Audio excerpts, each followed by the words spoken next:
Tinha, parece que saiu. Vocês não estão vendo na minha tela? Tá aparecendo um ícone só, de carinha. Tá, peraí.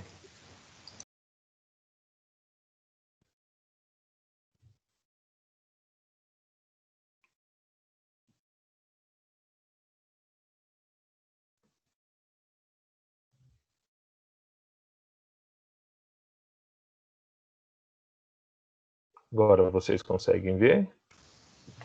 Sim. Agora apareceu. Tá bom.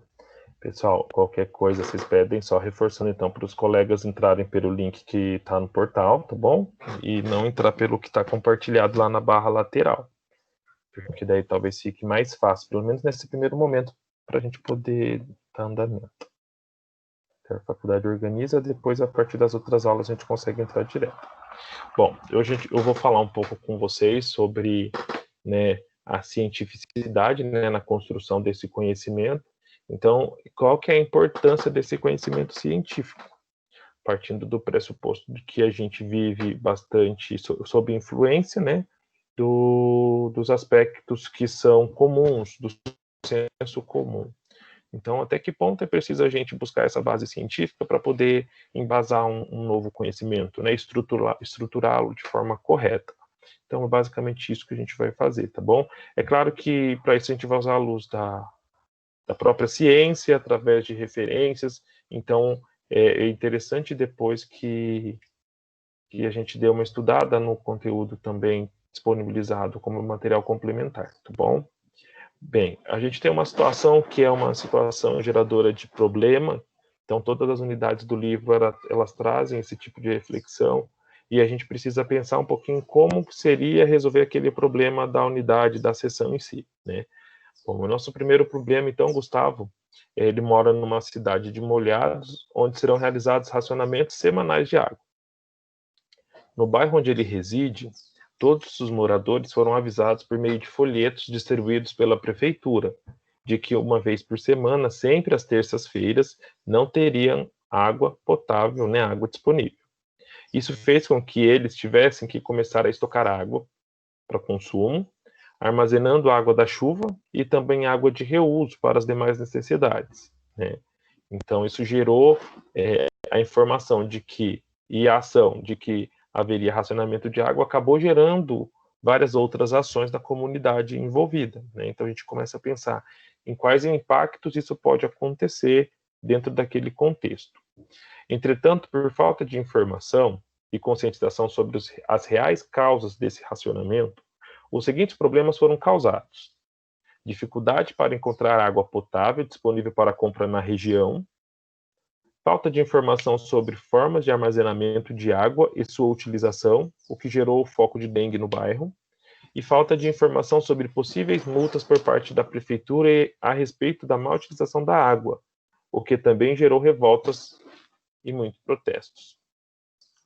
Então, diante dessa situação vivenciada, Gustavo procurou uma empresa que estava em busca de parcerias para projetos sociais e ficou responsável por escrever um projeto para a realização de ações de conscientização e informação aos moradores, a fim de gerar melhoria na qualidade de vida do local e, posteriormente, para a cidade de Molhados. Gustavo sabia que antes de tratar especificamente da falta de água e seus desdobramentos, ele precisaria explanar a respeito da real causa, ou seja, sobre as mudanças climáticas no mundo e que o projeto seria também apresentado à prefeitura para que as melhoras pudessem ser estendidas para toda a cidade. Então, a gente precisa começar a pensar de que forma Gustavo poderá utilizar o conhecimento científico para escrever tal projeto, pensando nas questões a serem resolvidas no bairro onde ele reside, né? E aí, o que vocês acham? O que ele deveria fazer, estruturar, pensar?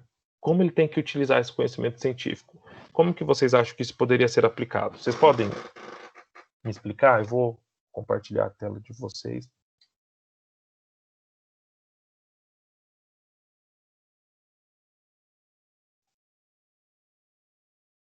É uma pergunta, tá, gente?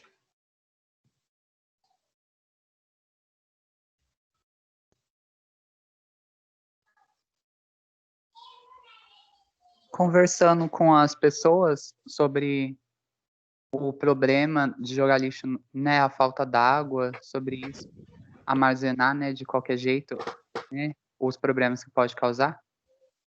Sim, também, isso é importante. O que mais? O próprio Marcelo, algum outro colega, o que mais vocês acham que deve ser feito para se pensar a respeito disso? Porque, assim, na verdade, ele vai ter que construir um projeto. Eu acho que é isso que vocês estão fazendo, né? Quem pensa aí, quem está no último ano, quem está no sexto, sétimo período, quem, dependendo do curso, está aí no sétimo e oitavo. Tem gente que, se é da área da saúde, às vezes está lá no nono e no décimo discutindo as questões de TCC. Mas não é isso que a gente faz? A gente não pensa no problema? E com base no problema, a gente... Bom dia. Ah, tá funcionando. Eu tava falando, mas meu microfone tava ruim. Agora estou ouvindo. Eu acho que a pessoa tendo conhecimento científico, ela vai poder orientar o pessoal do bairro. Então, o projeto dela vai poder desenvolver banners ou até mesmo palestras, formas de repassar aquele conhecimento científico de forma mais simples para as pessoas do bairro. Sim, também, isso é importante. Mas todo mundo tem conhecimento científico? Não. O Gustavo tem, partindo assim do pressuposto de que ele ficou inquieto com uma situação e foi atrás de tentar soluções. Mas assim, avaliando isso de uma forma macroscópica, tá? Assim, é bem superficial.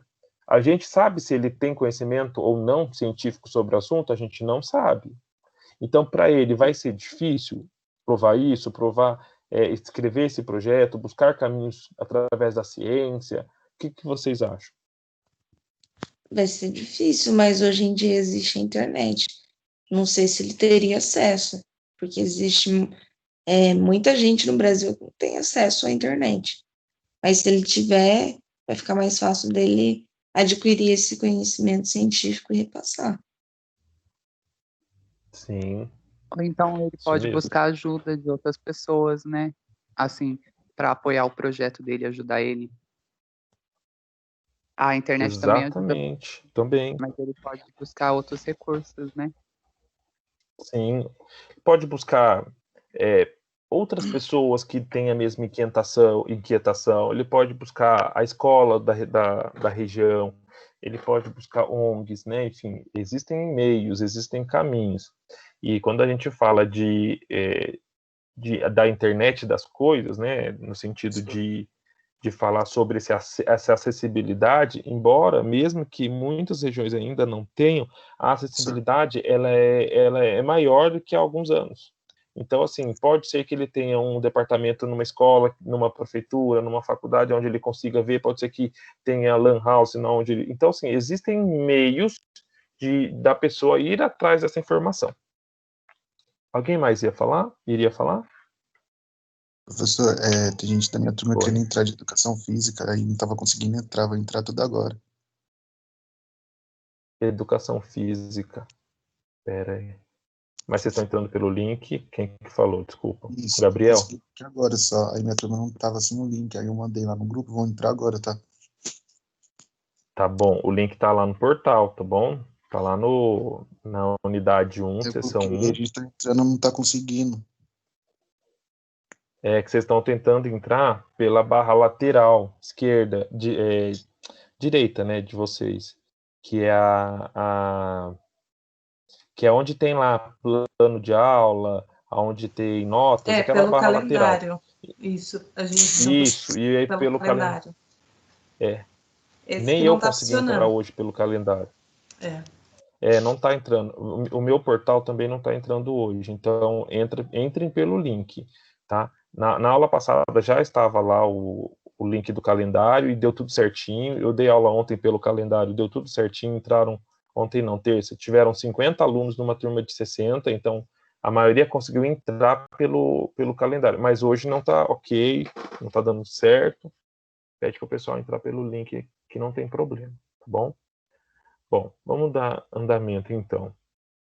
Então a gente já pensou aqui que Gustavo vai ter que ir atrás de informação, ele vai ter que buscar embasamento científico, ele vai ter que provar que através de pesquisas, né, que o uso desenfreado também da água pode gerar problemas, né, o uso inadequado, mas também que o armazenamento inadequado pode gerar outros problemas, como observado ali, doenças, né, que são transmitidas por mosquito, como a própria dengue, mas não tem só dengue, né, tem muitas outras doenças, é que a dengue tem uma certa incidência maior, a depender da época do ano, enfim, mas o próprio mosquito, né, o Aedes, ele não transmite só dengue, ele transmite um monte de outras doenças, né? Dengue, chikungunya, enfim. Então, assim, olha o aumento de doenças que pode acontecer, né? O armazenamento inadequado. Sem falar que a gente pode até pensar que, além de doenças relacionadas que são essas doenças que a gente chama de arboviroses, né? Tem outras que podem acontecer, como, por exemplo, o aumento das diarreias, das disenterias. Então, assim, pode acontecer vários outros fatores. Então, se Gustavo pensar mais tecnicamente, se ele parar para buscar informações e atrás dos relatos, atrás dos problemas, pensar em justificar a necessidade de ser revisto, né, essa abordagem, talvez ele consiga ter um desfecho positivo, tá? É isso que vocês estão fazendo com o projeto de pesquisa de vocês, tá? Então, vocês estão pensando num problema, com base nesse problema, vocês estão indo atrás de conhecimento científico para poder justificar, né, a necessidade ou não de intervenção, tá? Então, lá no final, quando a gente terminar de rever essa parte teórica, eu gostaria de deixar uns minutos, uns 15, 20 minutos, para que a gente possa discutir um pouco sobre os projetos, né? Então, eu sei que tem aluno que não está no último semestre, nem no penúltimo semestre do curso, e ainda não pensou, mas está pensando em possibilidades de abordagem temática, então a gente vai discutir um pouquinho sobre isso, tá?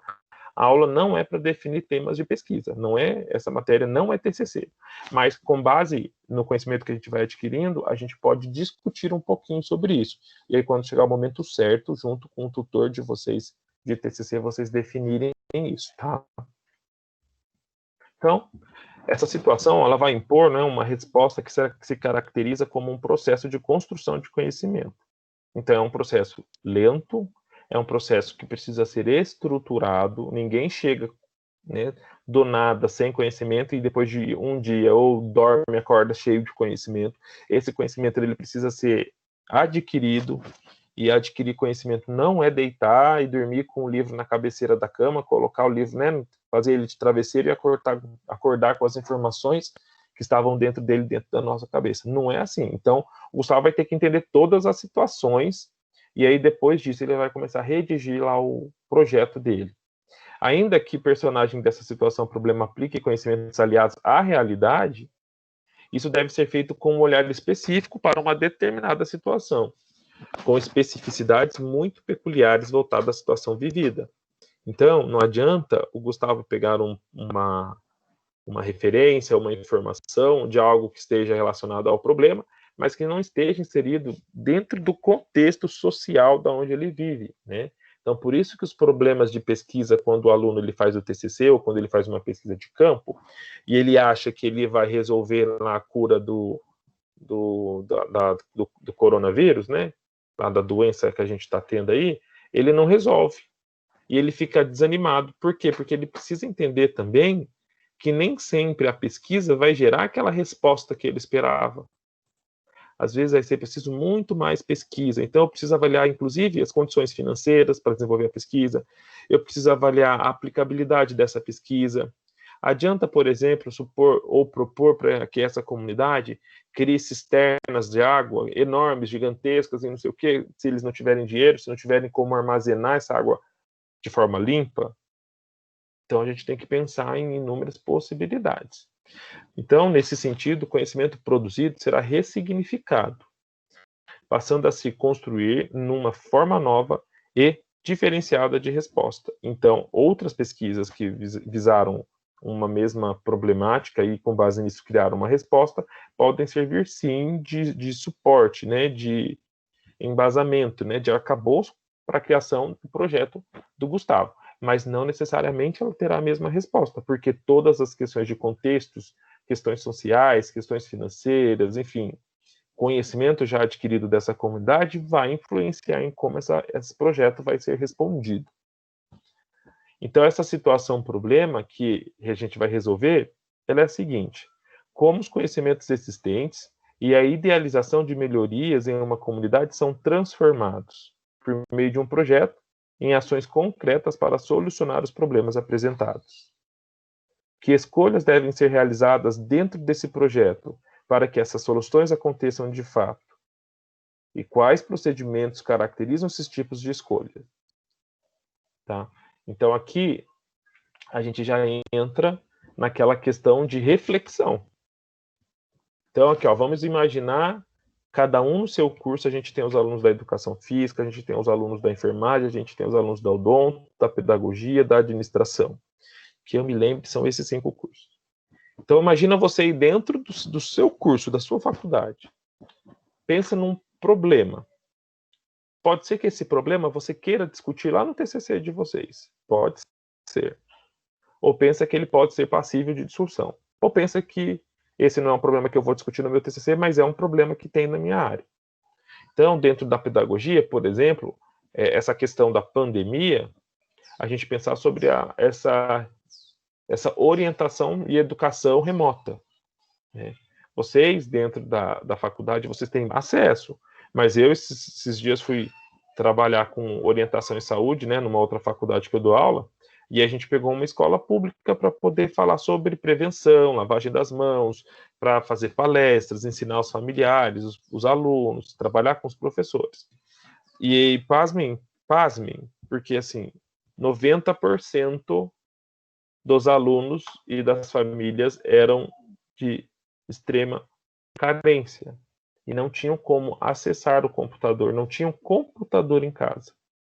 Então, a gente fala assim, caramba, eles vão ter o computador na escola, mas na escola eles não vão poder ir, porque a gente está em quarentena. Então, eles precisam utilizar o que instrumento para adquirirem essa informação? E aí a maioria vai utilizar o celular, que muitas das vezes vai ter um celular com uma tecnologia defasada, que não vai ser o mesmo que os nossos, né? Ou se tiver um computador, o computador não vai ter como logar a internet, porque não vai ter uma internet de banda larga, não vai ter uma capacidade de suporte de TI adequado. Então, eu tive que suspender, tive que trabalhar com outras abordagens para poder atingir o meu público-alvo, mas eu não pude fazer palestra. Eu não pude pegar o Zoom, eu não pude pegar o Teams, eu não pude pegar aqui pegar o Google, né, e fazer uma palestra pela plataforma do Google. Eu não pude fazer. Eu não pude usar o YouTube para fazer essa palestra ao vivo. A gente teve que fazer abordagens assíncronas para poder atingir a população e fazer a orientação. Então, com o link... Oi? Oi, pode falar. Eu estava perguntando como que você fez. Você fez pelo YouTube? Não. E aí, para tentar atingir o público-alvo e ter pelo menos um retorno positivo disso, a gente trabalhou, eu propus para eles trabalharem de forma assíncrona. Então, a gente criou uma plataforma, uma conta no Instagram, uma conta no YouTube. Nessa conta do Instagram e YouTube, a gente fez uma base de dados. Então, eu dividi os alunos e coloquei assim, cada grupo vai fazer 5 vídeos de pelo menos 2 a 5 minutos, não muito extensos, porque senão a pessoa não tem adesão. E aí, cada grupo faz 5 vídeos, 2 slides, e a gente vai recortando esses slides com o tempo, e vocês vão fazer 5 podcasts cada grupo. E aí eu tinha vários grupos, depois a gente subiu tudo isso num Google Drive, e aí foi separando por podcast, por vídeo, por folders, e aí depois fizemos, os alunos fizeram um cronograma, compartilharam todos os links, e aí dentro de cada data eles iam compartilhando no Instagram e no YouTube os vídeos e os podcasts. E aí a gente replicava isso para a diretora da escola, e a diretora da escola mandava isso para o grupo de pais e alunos. Por quê? Ah, mas gasta internet. Gasta internet. Mas a internet que vai gastar para ele acessar um Face, um YouTube ou um Instagram, né, tem muitos pacotes que nem cobram. E mesmo assim é um valor mais baixo. Então, eles têm mais acesso. E aí teve um retorno legal até. Inclusive, tiveram pessoas que tinham dúvidas, que mandaram perguntas para a diretora, e a diretora foi repassando para a gente. Não é a melhor abordagem, não é a perfeita, mas foi a possível dentro do contexto. Em contrapartida, a gente deu palestras, é o mesmo projeto. A gente pegou o mesmo projeto e foi trabalhar em escolas lá do Urbanova. Então, assim, todo mundo que mora em São José tem mais ou menos a visão assim, das regiões. Então, Urbanova é na zona norte, sul, leste. É leste ou oeste, não sei. É indo lá para o Termas do Vale, depois do Shopping Colinas. Então, assim, é uma área com... Zona Oeste, obrigado. É uma área com poder aquisitivo um pouco maior. Então, são pessoas que têm mais privilégios financeiros, então tem mais acessibilidade. A proposta foi a mesma para algumas escolas da região, e aí teve escola que falou, não, ok, legal, vamos dar a palestra. No horário da palestra, entramos eu e alunos, e todos os alunos conectados, todos tendo aula normalmente.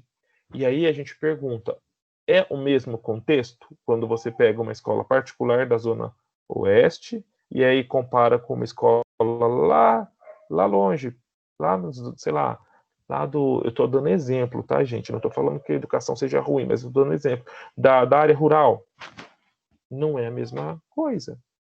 Então, os acessos são diferentes, as abordagens serão diferentes, mas aí dentro do contexto a gente precisa se adaptar.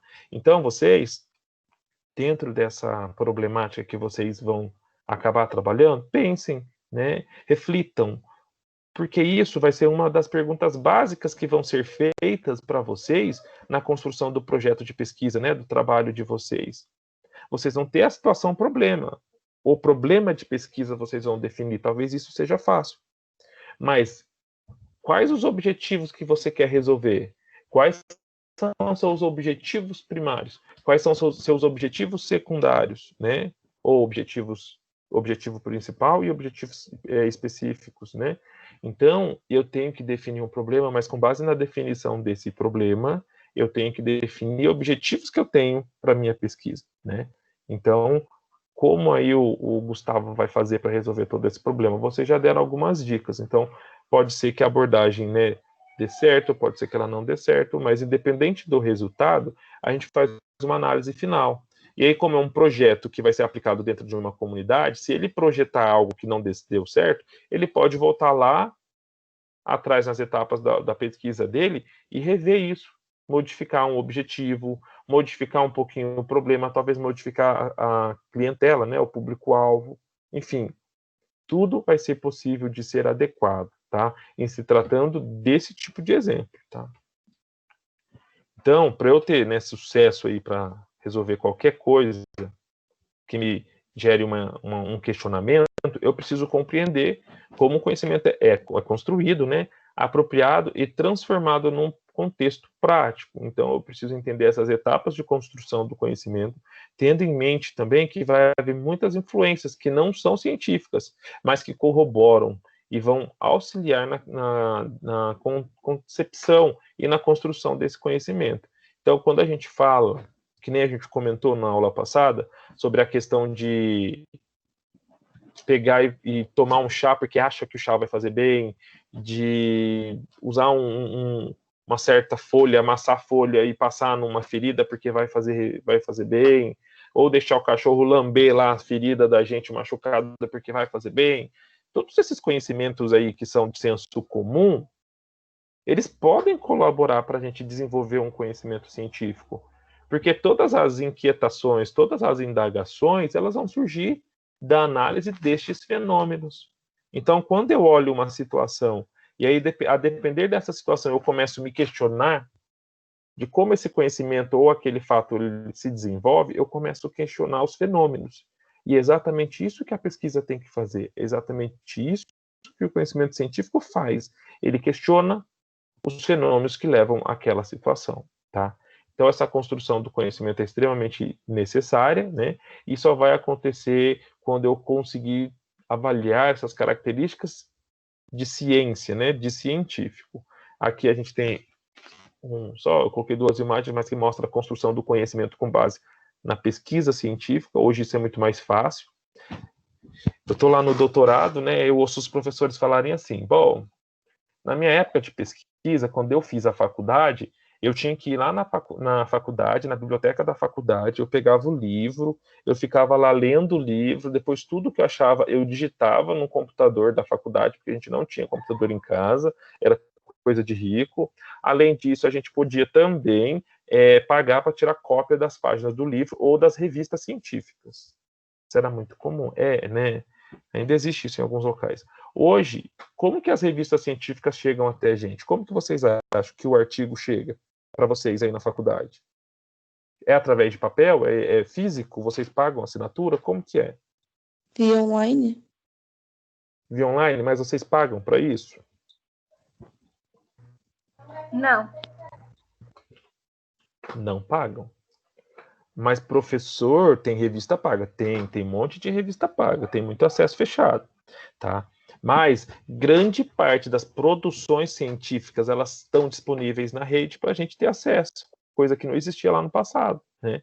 Então hoje, se você ir lá no Google Docs ou no Google Scholar, né, que é o Google Acadêmico, se você ir no Lilac, Cielo, na PubMed, enfim, se você ir em qualquer plataforma que sirva de base, né, de dados e pesquisa, você consegue ter um leque gigantesco de pesquisas.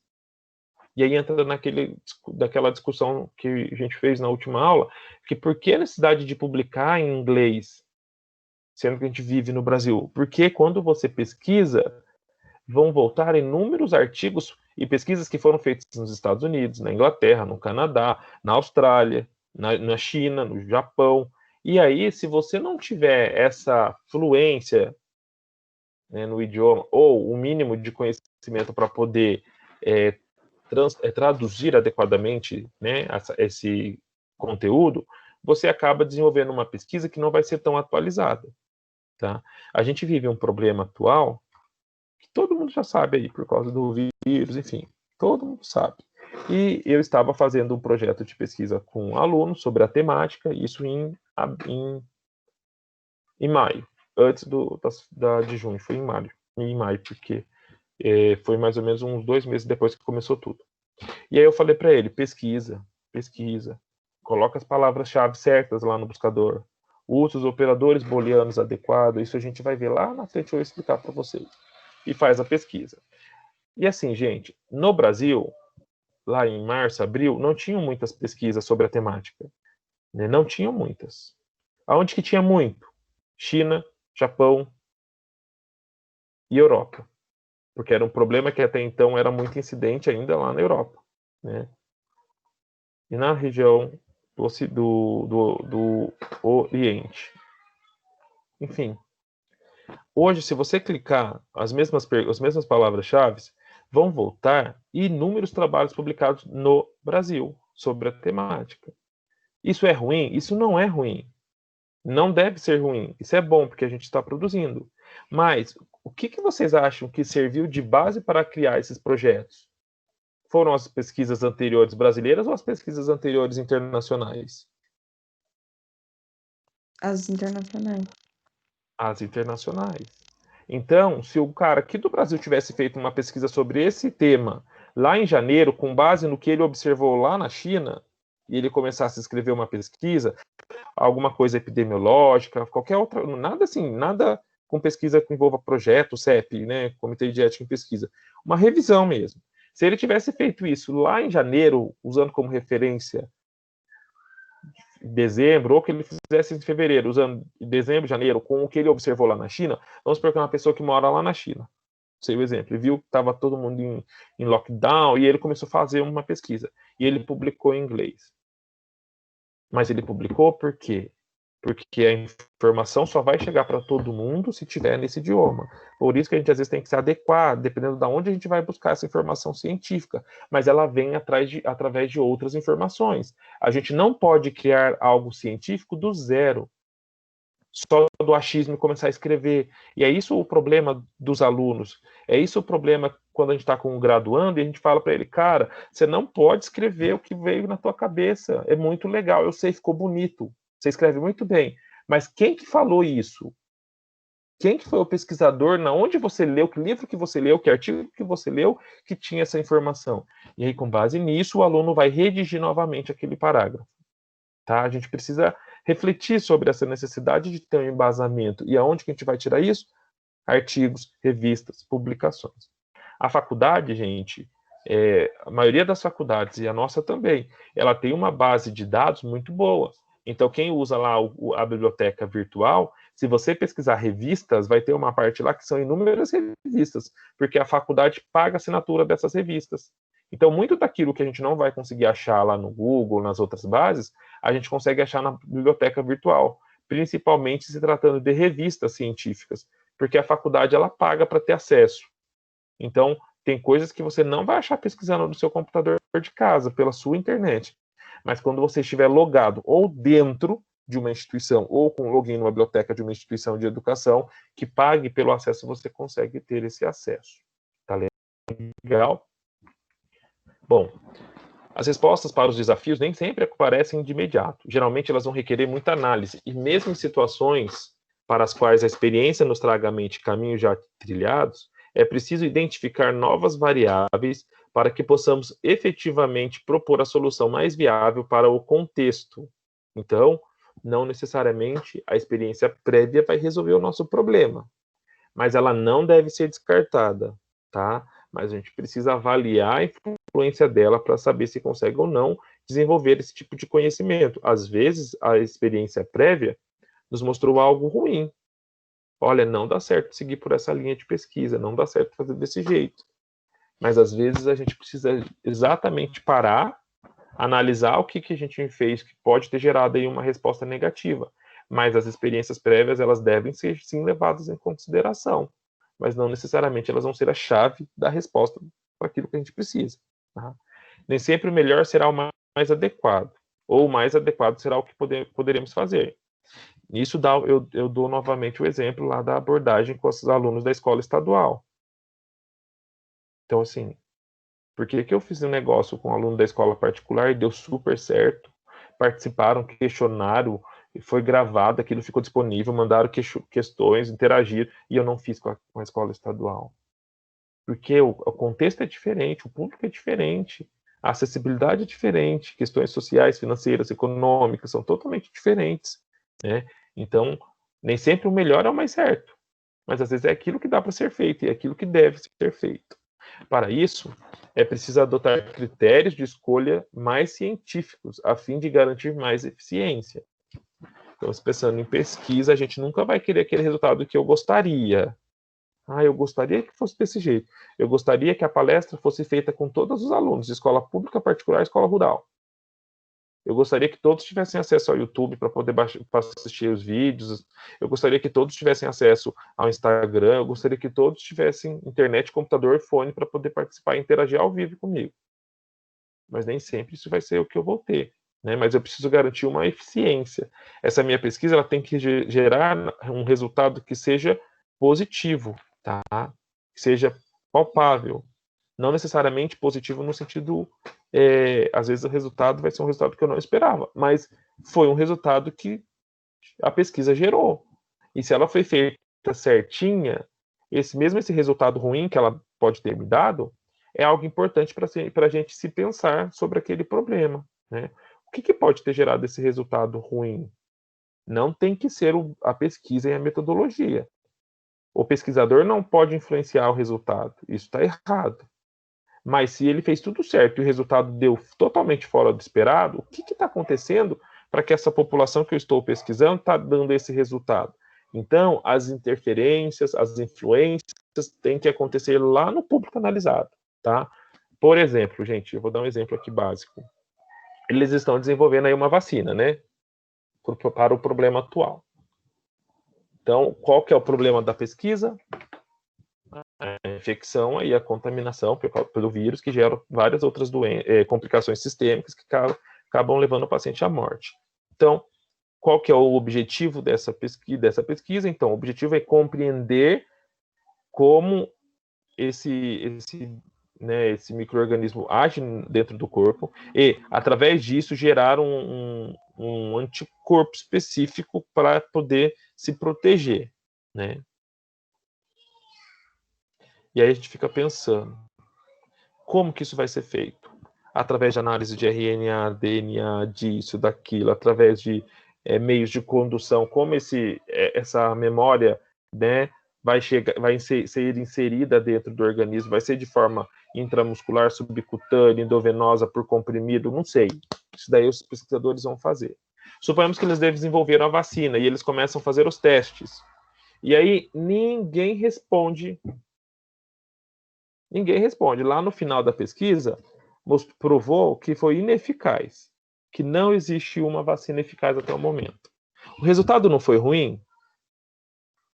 Sim ou não? Sim. Foi ruim? Sim. Mas para a ciência, isso não deve servir de arcabouço para criar novas pesquisas? Sim. Então, um resultado que dê negativo lá no final, ele pode servir de exemplo para que, se analisado corretamente, se desenvolva e se avalie quais foram as influências que deram um resultado negativo e as modifique. Porque a partir do momento que eu as modificar, eu posso ter um resultado de pesquisa diferente, tá? Então, a gente tem que pensar sobre isso, né? Então, para chegar nessa eficiência, às vezes eu vou ter que rever o modo como essa pesquisa e esse projeto está sendo aplicado, né? Mas para isso a gente precisa ter em clara a questão da metodologia, né, do termo em si. E aí esse termo ele tem um significado de caminho, de forma, meio utilizado para se realizar determinada tarefa. E no caso específico de nosso estudo, é o caminho para se construir esse conhecimento. Do ponto de vista acadêmico, ele pode significar o estudo dos métodos, ou também pode ser um significado mais abrangente, agregando tanto o método quanto os procedimentos decorrentes para se chegar a esse método.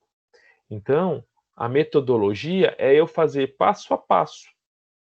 Então, vamos pensar assim, poxa, professor, pensando assim é tranquilo. Mas daí, quando eu falo para o aluno, faz um projeto de pesquisa, faz uma pesquisa. E ele tem que definir uma problemática, com base na problemática, ele criar objetivos específicos e objetivo principal. Com base nisso, ele criar deduzir uma hipótese, né? E aí, com isso, ele fazer a introdução da pesquisa, ele fazer a metodologia da pesquisa, ele descrever os resultados que ele encontrou, discutir esses resultados e fazer a conclusão. Então, assim, quando a gente fala o que é metodologia, fica claro. Mas quando a gente olha a aplicação disso num projeto, num trabalho de 8, 10 páginas, o negócio fica difícil. Então, não é criar um bicho de 7 cabeças em cima do tema. Muito pelo contrário. É a gente olhar esse tema e entender qual que é a importância de se seguir esses processos metodológicos. Então, é a receita do bolo. Tem que ser feito daquele jeito. Mingau, por exemplo, vou fazer um mingau, manjar de coco. Você pode colocar, aí mais para quem faz, que vai saber. Você pode colocar o amido de milho no leite quente? Sim ou não, gente? Não. Acho que não. Porque ele vai empelotar. Por que não? Por que empelota?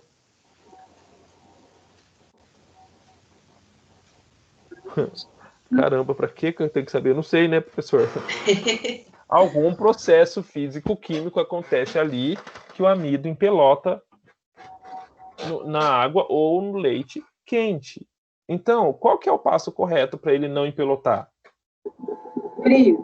Colocar água Frio. Mexer ele frio. E aos poucos então, ele o método esquentando. correto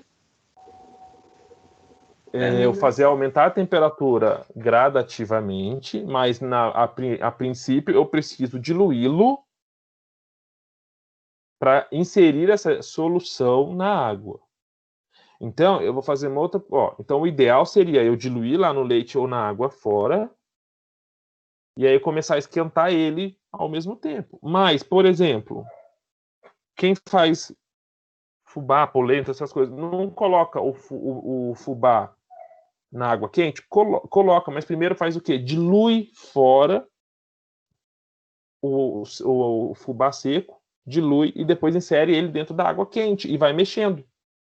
Então, existe um método para que o negócio não dê errado. Se eu pegar e inverter alguma etapa desse método, o meu resultado final não vai ser o que eu quero. Vai ter resultado? Vai, claro que vai, mas não vai ser o que eu espero para aquela pesquisa. E a mesma coisa, você quer fazer um manjar de coco, você até conseguiu uma coisa que se pareça manjar, mas tem um monte de caroço que não está cozido dentro. E aí você fala, caramba, eu fiz, mas deu tudo errado. Vamos voltar no aspecto metodológico dessa receita. O que eu fiz? Eu coloquei material a mais? Eu coloquei material a menos? Eu usei a temperatura adequada? Eu usei a temperatura menor? Tem que se avaliar. Isso, eu estou dando um exemplo de uma receita, mas isso é extremamente aplicável na pesquisa. É para ser aplicado na pesquisa, mas isso pode ser aplicado no dia a dia. Eu fiz 2 anos de engenharia na Unifesp. Eu desisti do curso, não gostei na época, enfim. Eu fiz um ano e não gostei. Mas aí eu tinha as aulas que eu mais gostava, eram as aulas de química. Porque eu já tinha estudado química, então eu adorava ir para o laboratório, ficar fuçando nas coisas. E eu lembro que tinha uma aula que o professor começou a trabalhar com entalpia, com transmissão de condução de equilíbrio de calor, enfim. E aí ele fez lá um experimento, e aí no experimento que ele fez, não estava dando certo a resposta. O produto final não estava dando certo. E aí eu estava a sala inteira no laboratório, e eu e meu colega lá mexendo no nosso, focado no nosso. Eu de cara já percebi que não ia dar certo. De cara, eu peguei e já baixei a temperatura. Então eu não lembro dos detalhes, mas assim, se a temperatura que ele mandou mexer era, sei lá, 10 graus, eu baixei para 5 graus. Eu falei, não é possível, esse negócio não tá fluindo, não tá legal. O que do meu processo está errado? Comecei a pensar. Falei, não, só pode ser temperatura, eu vou baixei a temperatura, deu resultado certo. Aí o professor falou, nossa, como que você chegou? Eu falei, professor, porque o passo a passo aqui no roteiro está escrito errado a temperatura tem que ser menor. E aí ele adequou lá, o pessoal deu certo também. Então, é só você parar e analisar o que você fez anteriormente que gerou uma resposta errada. Isso é metodologia. Então, eu vou sair da minha casa para pagar um monte de conta, vou ir na faculdade, vou ir não sei na onde, enfim, eu vou fazer a via sacra. Se você começar a fazer essa via sacra para andar em todos os lugares que você tem que ir, sem pensar aonde você vai primeiro, quais os caminhos que estão próximos, qual o melhor percurso, você está agindo de forma metodológica? Sim ou não?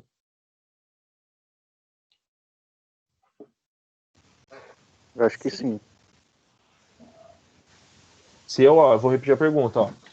Eu moro em Jacareí, tá? Eu acho que a maioria de vocês deve morar em São José. Mas vamos supor que vocês morassem aqui em Jacareí. Eu tenho que ir lá no Parque Tecnológico, resolver um problema lá. Depois, eu tenho que passar lá na Anhanguera. Tenho que passar na Anhanguera também para pagar a faculdade. Ou pegar um livro lá na biblioteca. Depois, eu tenho que ir lá na prefeitura para resolver um problema meu lá com uma MEI que eu tenho. Depois, eu tenho que ir no centro da cidade para comprar algumas coisas. E depois eu tenho que voltar para minha casa. Quando você pensa, eu vou primeiro, eu moro em Jacareí. Se eu falar que eu vou primeiro no Parque Tecnológico, depois eu venho para Anhanguera, depois eu vou para o centro da cidade, eu estou sendo lógico no meu raciocínio? Falando do centro da cidade de São José, tá? Não. Eu não tive metodologia, eu não pensei nos melhores caminhos. Então, se eu parar e pensar, primeiro eu vou nesse primeiro aqui, que é um exemplo, tá? Isso pode ser invertido. Eu vou primeiro na Anhanguera, depois eu vou no centro, depois eu vou na prefeitura, depois eu vou no Parque Tecnológico, depois eu volto direto para casa.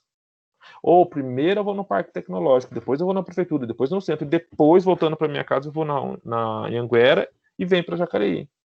Então, a gente precisa pensar metodologicamente. Então, metodologia não é o bicho de 7 cabeças. Vocês fazem isso todos os dias, todas as horas. É só a gente pegar isso que a gente já faz na vida e aplicar no contexto acadêmico. Então, essa metodologia, ela é a forma pela qual a gente vai construir conhecimento. Ou se realiza alguma coisa. Mas é preciso reconhecer que segue um determinado percurso, uma determinada organização, um processo, passo a passo. Muitas são as fontes do conhecimento, e tudo o que sabemos procede de diferentes fontes de informação, sejam elas a família, a escola, a igreja, as diferentes formas de comunicação existentes. Então, todo o conhecimento adquirido, ele é extremamente importante para a construção de um ser, de um indivíduo. Não necessariamente a gente questiona esse conhecimento como conhecimento científico. Não é isso que está me importando agora. Me importa agora que a influência religiosa é importante, que a influência familiar é importante. Né? Isso me importa. Outra fonte importante é a observação. Uma vez que, estando no mundo, somos observadores dos fatos que acontecem, das lembranças ou outra informação. Lembram que eu disse lá no comecinho do slide que eu falei de observar fenômenos? O pesquisador, ele observa fenômenos. E quando você observa um fenômeno que você interroga esse fenômeno e você fala, caramba, esse problema, por que acontece? E você começa a observar o que foi feito para chegar nesse problema. Você está sendo observador, você está sendo um pesquisador. Muitas pessoas, elas acreditam em horóscopos, em adivinhações, pois isso faz parte do pensamento dominante à sua volta. E eu não estou aqui para falar que isso está errado, tá bom? Às vezes tem um cartomante aqui no grupo, alguém que lê mão, não sei. Eu não estou falando que isso está errado, mas eu estou falando que as pessoas acreditam porque isso faz parte da vida delas. Outras pessoas aceitam as imposições sociais feitas por meio das tradições. Então, isso é comum a gente observar no Brasil. Os costumes e outros mecanismos de controle, sem buscar prova ou viabilidade em relação ao que é imposto. Eu coloquei a imagem aí da síndrome da Gabriela, né? Eu nasci assim, eu cresci assim, eu sou mesmo assim, porque isso às vezes acontece.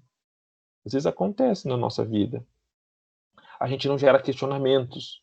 E a gente acredita que os padrões observados, inclusive no contexto, em especial, tá, no contexto familiar, eles são padrões que devem ser repetidos.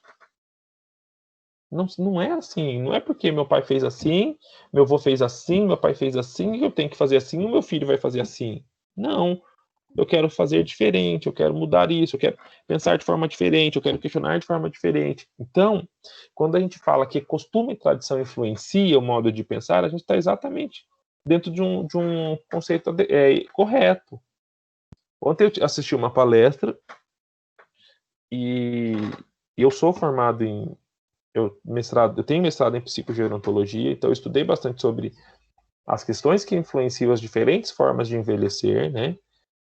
Mas a palestra ontem foi muito boa, que ela me trouxe à mente muito do que a gente discutiu lá no mestrado. E às vezes as pessoas querem quebrar paradigmas, mas elas não têm condições de quebrar, né? Então, a palestrante ontem deu um exemplo simples. Ela falou, olha, a gente está lá na faculdade da terceira idade. Então, na faculdade da terceira idade, a maioria, se não quase todo mundo ali é aposentado, não trabalha, porque consegue ficar lá todas as tardes, de segunda a quinta, né? Então, eles fazem aulas, eles estudam, enfim. E aí, essa professora, ela colocou uma foto de uma idosa. Uma foto com uma idosa com decote, sabe? Uma idosa toda bonitona, toda se achando linda, e estava linda mesmo, mas ela se achava linda e ela queria que todo mundo achasse ela linda. Com decote, com brinco, com uma roupa um pouco mais ousada. No ponto de vista de vocês, isso é ruim ou isso é bom para a idosa? É bom. É bom? Eu acho que é bom a ela, pessoa ter autoestima, né? A pessoa se gostar, né? E dependendo da idade. Ela tá vida. É ótimo. É ótimo. É excelente. Mas os próprios idosos na situação, alguns elogiaram, alguns gostaram, mas muitos outros idosos, na verdade, a maioria idosa, né? Criticaram a foto que eles observaram. Não, onde já se viu? É uma senhora, não tem vergonha, tem que ter vergonha. E o respeito.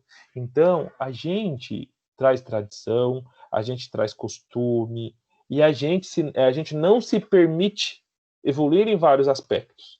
Então, tudo isso influencia o modo como a gente entende as pesquisas, a metodologia. Então, nossa, professor, mas o que isso tem a ver com metodologia? Tem tudo. Tem tudo. Porque às vezes eu vou questionar algo e a pessoa fala, mas misericórdia, você vai questionar isso? Isso é Deus, isso não sei o quê. Mas não é o problema ali, não é questionar Deus. Não é questionar a religião. Não é questionar o costume, a tradição. É questionar o problema.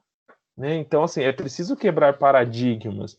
Então, eu fiquei, caramba, eu falei assim, nossa, que legal a colocação que ela fez. Era basicamente isso que a gente discutiu várias vezes no mestrado.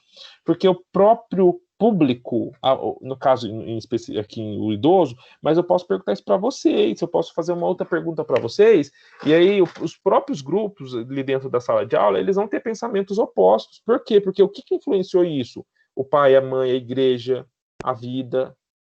Então a gente não pode jogar todo esse conhecimento por terra, mas esse conhecimento ele tem que respeitar os outros conhecimentos, que é isso que a gente fala lá na filosofia, que foi o exemplo que eu dei na última aula. Você pode não concordar com o pensamento desse filósofo, você pode não concordar com essa religião, mas a gente precisa respeitá-la.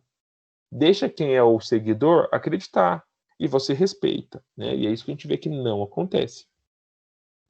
Boa parte, então, desse conhecimento, que é apropriado, né, advém do que se denomina de princípio de autoridade, ou seja, vem aí dos nossos pais, dos professores e outros, que na nossa concepção têm a competência sobre o assunto.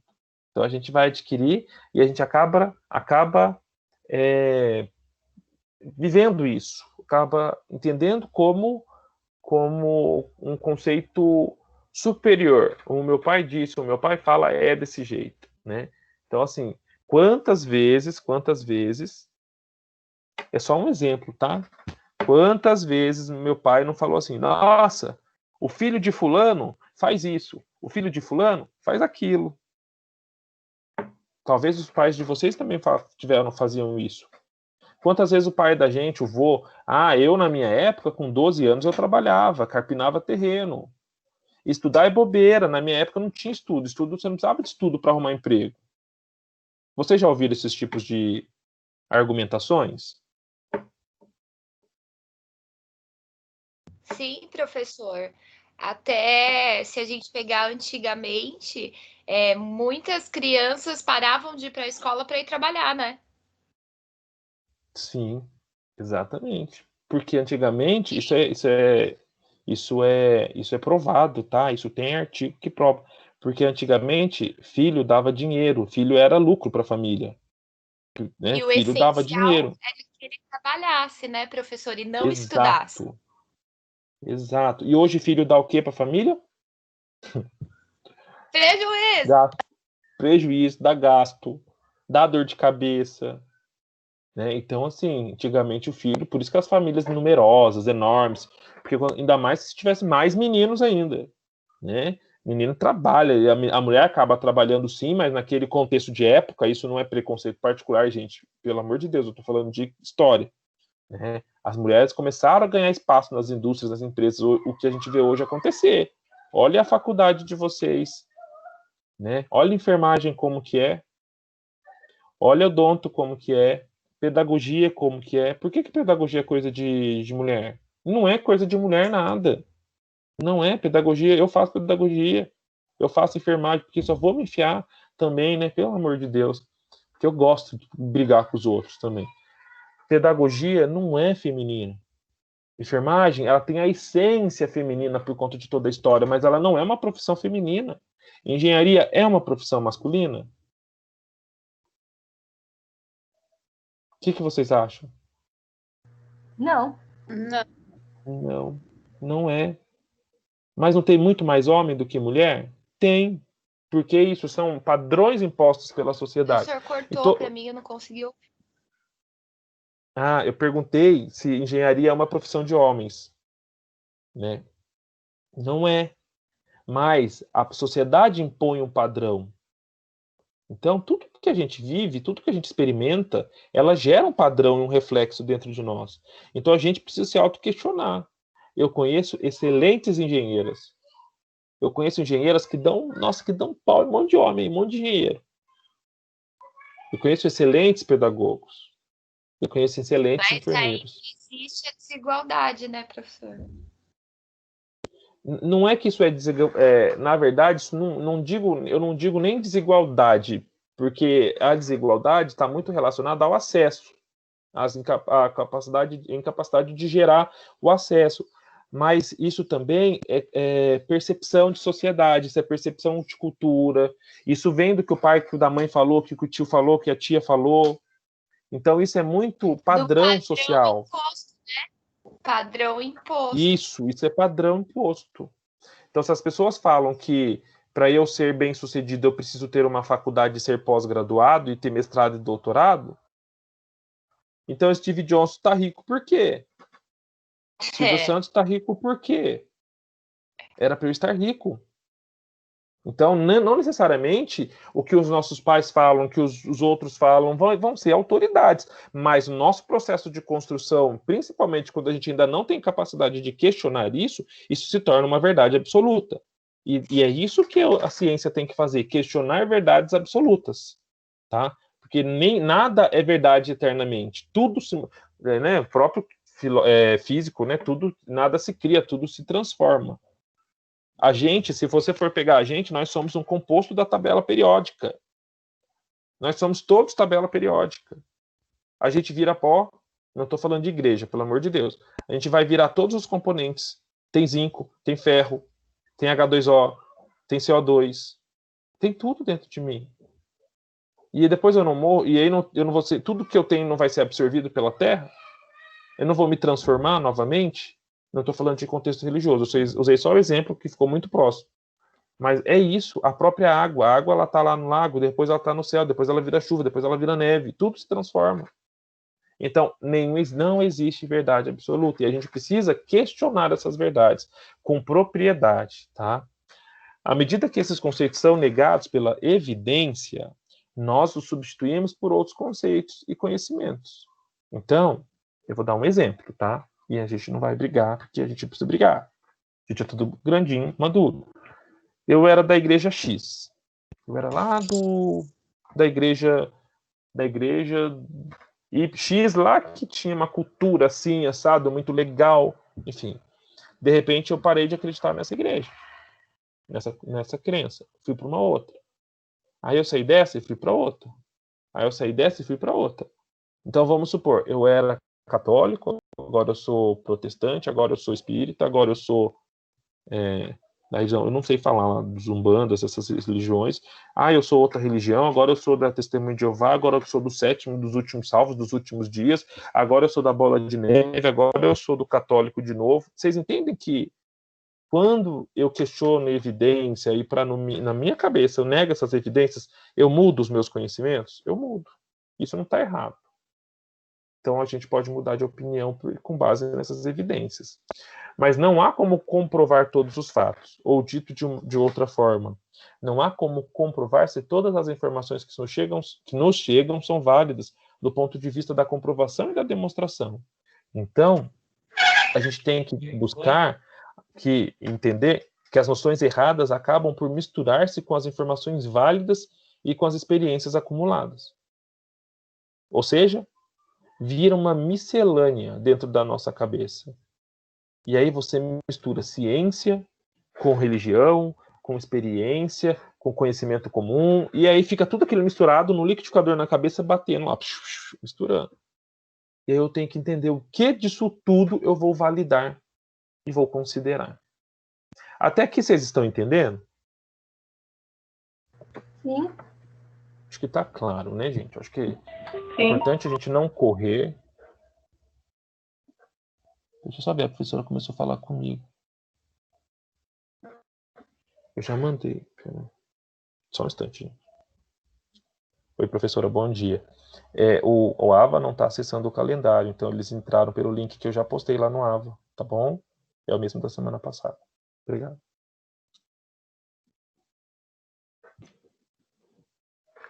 Desculpa. Vamos refletir, então, ó. Frente ao que foi exposto, é possível afirmar, então, que esse tipo de pensar tem como base o pensamento leigo, sem rigor e sem lógica, e que, portanto, somente o pensamento científico teria o caráter de lógica e rigor? O que vocês acham? A gente foi discutindo aqui sobre conhecimento comum, a gente foi discutindo sobre religião, a gente foi discutindo sobre as experiências. Mas a pergunta que está sendo feita aqui é a seguinte: pelo fato da gente não provar nada quando a gente fala de conhecimento e senso comum, a gente pode falar que eles não são verdadeiros? Sim ou não? Não.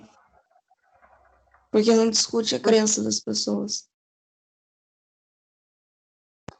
Não só porque a gente não discute crenças, mas vamos tirar a questão E também religiosa. porque a gente não tem como provar, né? E também é um Também a assunto gente que não. se entrar assim, Gente, às vezes entra em debate, né? sim, mas vamos dar um outro exemplo, vai. Se a gente entra é que daí vocês duas tocaram na questão filosófica e a questão religiosa. Mas vamos pensar na questão de senso comum, vai. O boldo amacetado, lá amassado, aquele suco verde grosso horrível, ajuda nos problemas estomacais. Eu acho que é verdade, tá? Eu já tomei. Ele funciona. Mas aí, se você foi no médico, o médico te mostrou um artigo, eu plantei o boldo, tem a bula ali atrás do boldo, ó, pega a bula do boldo para ler. Não, Olha, ele pode não ser tomado tem. assim. Não tem. Quem que falou para você tomar? Minha mãe, Quem que falou para sua mãe tomar? a mãe dela. E entende que o negócio, ó, lá atrás, pessoas vão fazendo, replicando, e aí a pergunta é exatamente aqui, a seguinte, ó, eu posso invalidar esse conhecimento porque ele não é científico? Não. Não posso. Não. Não posso. Tá? Não é porque ele não tem lógica e não tem rigor que eu vou questionar. Na verdade, a gente pode questionar. Não é porque ele não tem lógica e rigor que eu falo que ele é mentira. Tá? A gente tem que começar a questionar, e assim, isso daí é muito visto em mercado de trabalho. Eu já trabalhei bastante hospitais assim, com liderança que você já chegava com o problema, mas se você não viesse com a resposta do problema, filho, ou com sugestão, pode voltar para trás. Pode voltar, vai refletir então. Trazer problema é fácil. Então, assim, a gente precisa pensar em quais são os caminhos para dar lógica e rigor a esse problema, então, já que ele acontece, né? O exemplo do Bolda que é um exemplo clássico, ó, todo mundo faz porque é assim, e dá certo, e deu certo, né?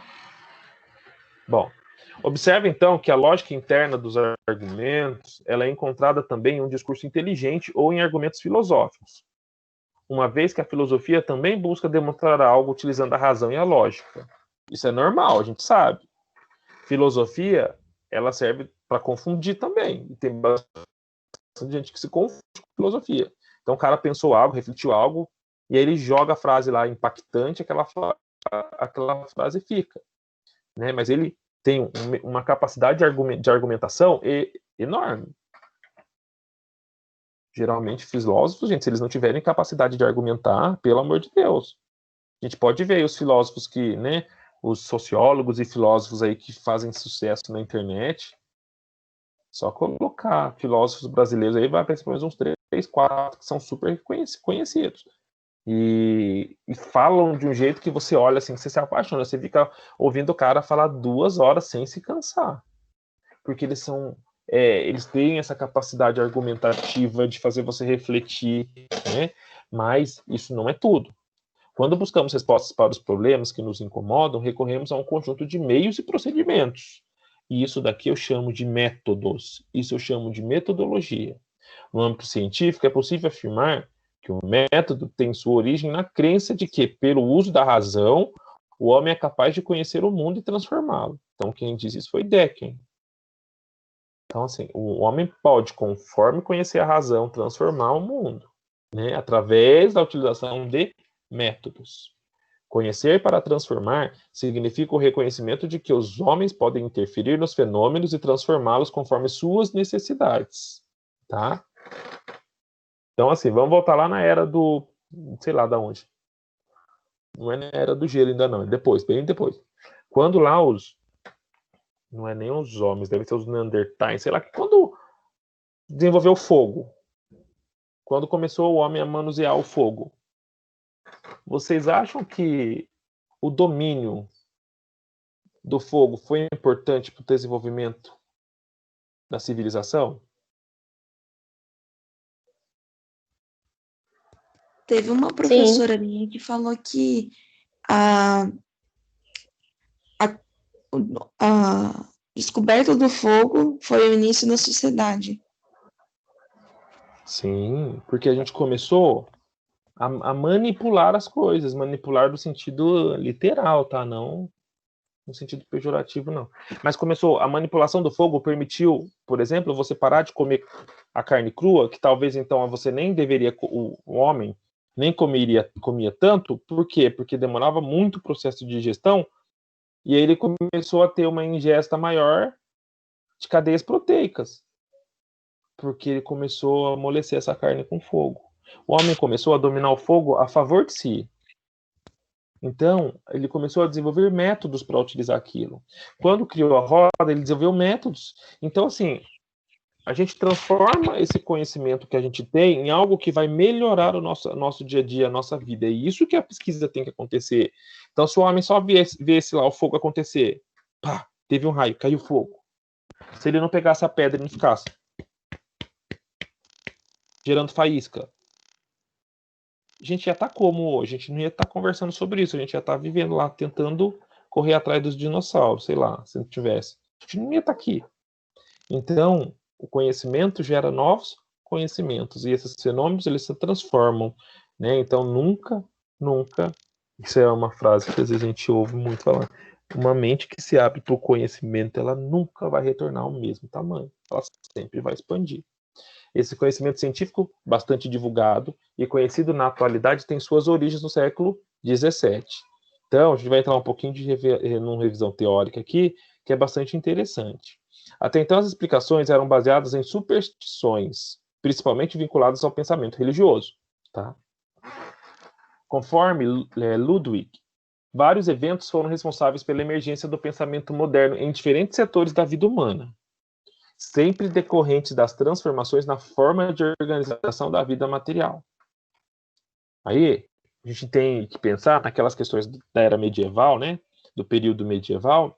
E aí, o que predominava de conhecimento naquela época medieval? Gente, o que vocês acham que predominava?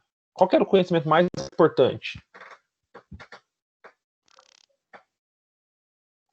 Sabedoria popular? Não sei. Quem dá mais? Eu acho que é a sobrevivência, né? Saber caçar. Não, vamos falar lá da era medieval, assim. Ó, lembra lá dos burgueses, do clero. Saber criar, plantar, ter feudo. Tá, mas vamos pensar, quem que era a referência nessa era, né? Rei. Do feudalismo? Hã? O rei? O rei era influência, mas quem que ditava o conhecimento da época? A igreja. O clero, a igreja, isso mesmo. Então, quem dominava o conhecimento científico, não era nem dito científico, né? Quem determinava se aquilo fosse verdade ou mentira era a igreja. Com base em quê? Com base no que eles quisessem, tá? Com base no que eles quisessem. Tanto que... Oi? Quase que sem base, né, professor? Porque eles criam sem o que base. eles querem. Não, sem base nenhuma. Não tinha pesquisa. Não tinha. Enfim, nossa intenção não é falar mal da igreja, tá, gente? Pelo amor de Deus, a gente fala de história. Então, assim, não estamos falando mal de igreja, estamos falando da história. E a história é desse jeito. Então, a gente tem que entender que esse período foi extremamente importante. E ele influenciou muito. Oi. Professor, tinha uns, né, também Estou podia ouvindo. ser base bíblica também, né? Em base bíblica. Sim, a própria religião, né? Tinha como base a Bíblia, os conhecimentos teológicos, né? Então, assim, aquela questão teológica e Deus como centro do universo, é Deus que dita tudo. Então, a igreja como representação do divino na Terra, ela ditava o conhecimento. Então, a gente entra aí num período meio sombrio, porque muito ruim, tiveram muitos problemas aí na Inquisição, por exemplo, porque assim não se respeitava que uma pessoa pudesse manipular folhas para gerar um chá, para fazer um chá. Não podiam pensar na questão da bruxaria, né? Então, da feitiçaria, da bruxaria. Então, qualquer coisa que fosse fora do rigor teológico era punido pela igreja, né? Então, assim, anormalidades físicas causadas por alterações genômicas, doenças que se desenvolviam por conta de uma contaminação, alguma outra coisa, eram tidas como infestação do mal e com punição divina. E a gente sabe que, cientificamente, existem justificativas para que, por exemplo, uma pessoa possa se desenvolver a síndrome de Down, uma pessoa possa desenvolver uma má formação genética. A sífilis é um tipo de infecção sexualmente transmissível, que existe há muito tempo, que causa complicações na gestação, que levam a criança a poder nascer surda, cega, com um monte de problema, né? E aí a mulher que se contaminou, porque o marido se contaminou, passou para a mulher a sífilis lá na Idade Média, e a criança nasceu cega e surda, quer dizer que a criança é endemoniada, que a criança... Então, a igreja entendia uma coisa que ela queria para aquele momento, por conta do conhecimento que eles tinham naquele momento, e aquilo era seguido, tá?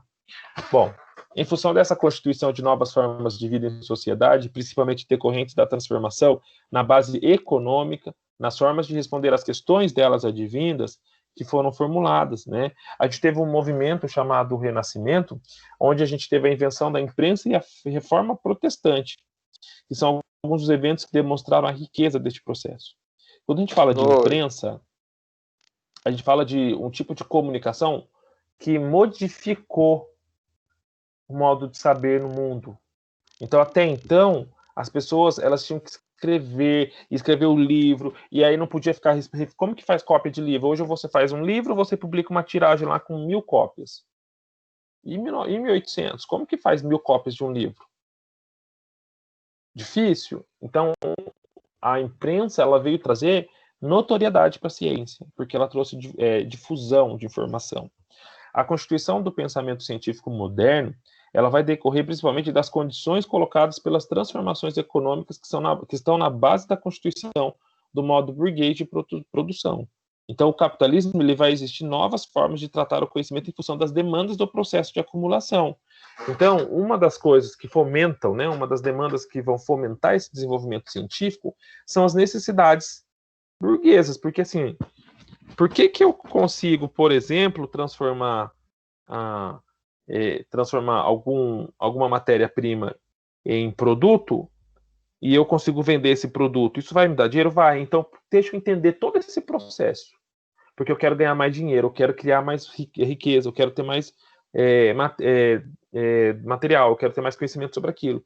Então, quando a gente fala que o capitalismo também fomenta, também motiva o desenvolvimento da ciência, também é por causa disso. Porque a gente vai atrás de dominar culturas e conhecimentos para que a gente possa ter mais riqueza. Então, isso foi um fator de motivação aí. Mas, o período que antecede essas grandes transformações, o pensamento era predominantemente marcado pela religião.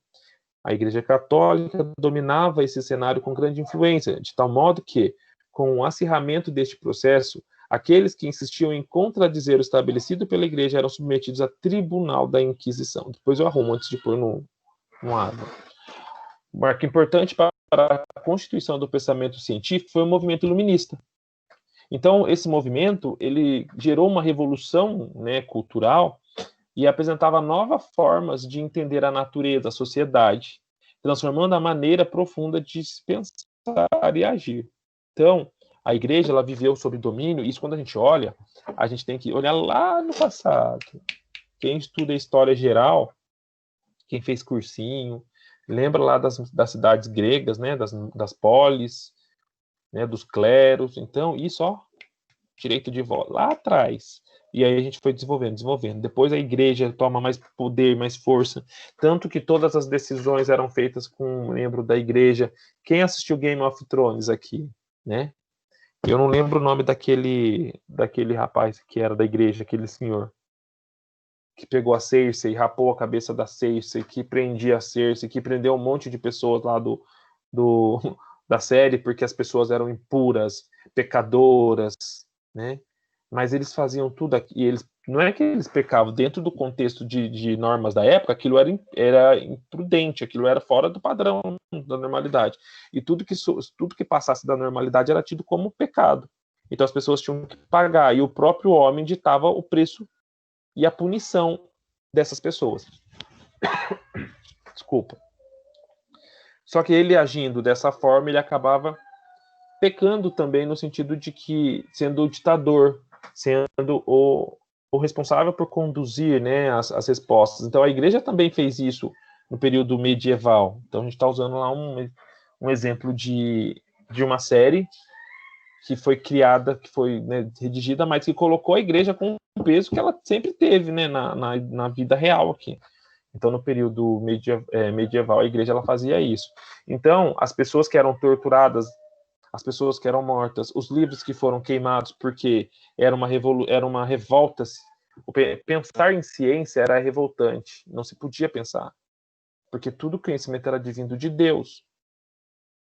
Então, muitos livros, muito conhecimento foi queimado, foi destruído, muitas pessoas morreram. As pessoas, os índios, por exemplo, eles trabalham muito com o que a natureza tem, com os recursos da natureza, eles transformam os materiais ali em prol de si mesmo, né, e das suas comunidades. Mas se você pegar na época medieval, se uma pessoa manipulasse um composto ali para poder tratar uma doença ou melhorar uma dor, a pessoa era tida como feiticeira, era tida como bruxa, e a pessoa morreria queimada. Igual a cena de filme. Coloca um monte de madeira, a pessoa no meio amarrada taca fogo. A pessoa poderia ser cortada, ter a cabeça decepada. E aí existe um museu chamado, eu não lembro o que é, mas é o Museu da Tortura, o Museu da Inquisição, uma coisa assim, que tem várias fotos na internet com os equipamentos que eram criados para se punir essas pessoas, esses hereges, né? Eram tidos como hereges, essas pessoas que não criam na igreja. Então a igreja gerou bastante impacto, né, na evolução desse conhecimento científico. E o movimento iluminista ele chegou para brigar, né? Ele chegou para contestar. Se antes a orientação era dada pela igreja e a explicação dos fenômenos aconteciam no mundo físico, eram pautadas em explicações sobrenaturais, sempre em Deus. A partir do movimento iluminista, a explicação passa a ser feita pela razão. Então, existe um motivo que levou àquela consequência. Para o iluminismo, o conhecimento somente poderia ser considerado verdadeiro se fosse evidente, e não pelos sentidos. Tá? Não é o sentido. Então, observe. Até esse momento da história, os homens tinham formas de explicar as coisas, os fenômenos, contudo, essas formas não eram baseadas em evidências, nem em experimentos. Era pelo próprio conhecimento de experiência, senso comum. As explicações eram encontradas nos escritos religiosos ou nas superstições, nas lendas, no fantástico, no sobrenatural. O iluminismo ele hostilizava qualquer pensamento religioso e revelação sobrenatural. Somente por meio da razão é que seriam resolvidos os problemas humanos e se garantiria o desenvolvimento, o avanço no conhecimento e a realização de formas diferentes de vida. No decorrer da história humana, então, a gente vai ver condições materiais que possibilitaram diferentes formas e maneiras de explicar fenômenos. Então, a gente busca essas explicações racionais e lógicas. Então, a própria filosofia, ela traz essa reflexão lógica das coisas. Só que daí a gente precisa pensar, será que o filósofo, se ele já pensa de uma forma racional, por que ele não é considerado científico, né? Da mesma questão da religião. A religião tem um pensamento racional também. Deus criou o homem em 7 dias. Em 6, no 7º ele descansou. O homem veio do pó da terra. Eu não acabei de falar que a gente é uma tabela periódica e tudo que eu tenho no meu corpo tem no ambiente? Tudo tem. Se eu conseguisse manipular o que de cada átomo existe em mim e existe no meio ambiente, eu poderia criar uma pessoa com base no que eu conheço de física, anatomia e química do homem. Eu poderia. O que é o osso? O osso é cálcio. Mas o que é osteoblasto? O osteoblasto é uma célula do osso que é composta disso, daquilo. Mas o que é o músculo? O músculo é uma proteína, é um aminoácido. Mas como que ele é feito? Ele é feito com várias cadeias de aminoácidos. Que tipo de aminoácido? Como que eles interagem? Actina e miosina? Como que é feita a actina e miosina? A actina e miosina é feita por causa desses tipos de moléculas. Então vamos criar essa molécula. Quando eu falo disso, eu estou falando assim, que a ciência ela é extremamente importante. Estou falando que a religião é extremamente importante. Estou falando que a filosofia é extremamente importante. Todas são importantes. Mas eu preciso ter a questão da evidência para falar que esse pensamento, que essa linha de pensar é científica. A filosofia, ela, embora seja lógica, embora ela seja racional, ela não me traz a evidência. Embora o pensamento religioso ele seja lógico e racional, em alguns casos, em outros surreais, eles têm que trazer evidências. Então, às vezes, as evidências elas são questionadas, tá? Então, a gente entra em um outro contexto aqui para poder entender, ó.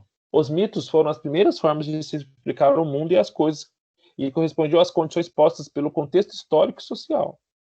Os mitos estavam baseados em fantasias, em construções sem uma base racional, lógica e demonstrável. O pensamento filosófico é o contrário disso, já que busca pela razão e pela lógica explicar os fenômenos e as coisas. Então, a gente tinha a mitologia grega, por exemplo. Eros, o deus do fogo, o deus do amor. Entende que a mitologia ela foi uma das formas de explicar o mundo. Entendendo que, pensando assim, lá na história, história antiga, né? Quando a gente fala de Grécia, a gente está falando de Roma, Grécia, a gente está falando no centro da civilização. Por isso que Europa é um continente antigo, né? A gente fala Europa é um continente antigo, enfim, denota de histórias de muito antes de Cristo, muito antes, porque tudo começou lá, né? O desenvolvimento e a sociedade começou a se desenvolver ali como a gente conhece. Então, a gente tem os pensamentos mitológicos, e eles foram importantes para explicar fenômenos. Mas a filosofia, ela tinha questões lógicas para explicar o fenômeno. Mas ela não tinha as evidências, tá? A lógica formal, ela também é conhecida como a lógica aristotélica, uma vez que é atribuída ao filósofo a sua constituição. Então, eu disse já para vocês, a capacidade de argumentação é uma condição sine qua non aí para os filósofos. Se eles tiverem essa capacidade de argumentar, ter esse conhecimento de justificativa, isso é essencial para que essa lógica, para que essa informação ela seja entendida como verdade. E aí o filósofo afirmava que a validade lógica de um raciocínio depende somente de sua estrutura, independente do seu conteúdo.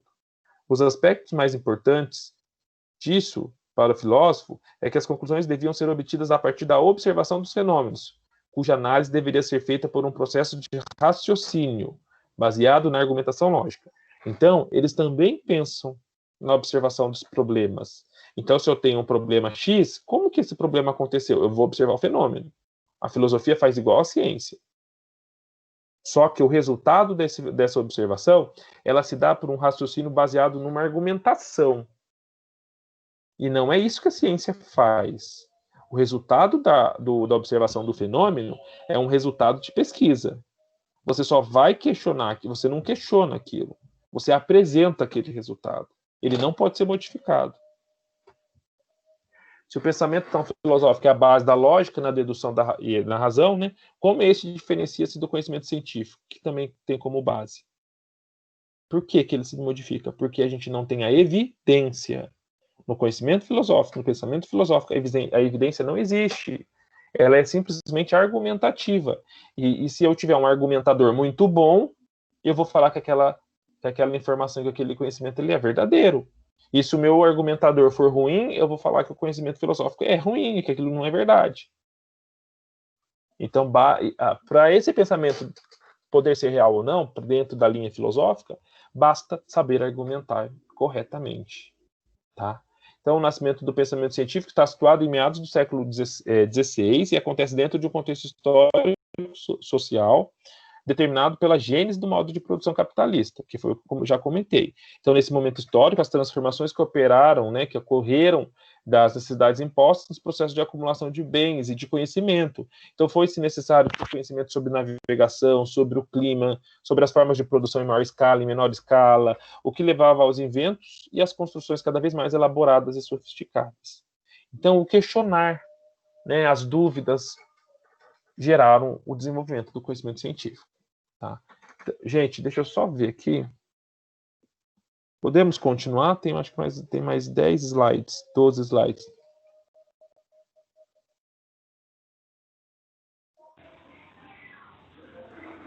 Ah, eu preferia parar, professor, porque as crianças acordaram para dar café também, tomar café. Então vamos parar, 15 minutos. A gente volta 10h05, tá bom? Tá bom. Obrigada. Obrigado, ó. Já voltamos, tá?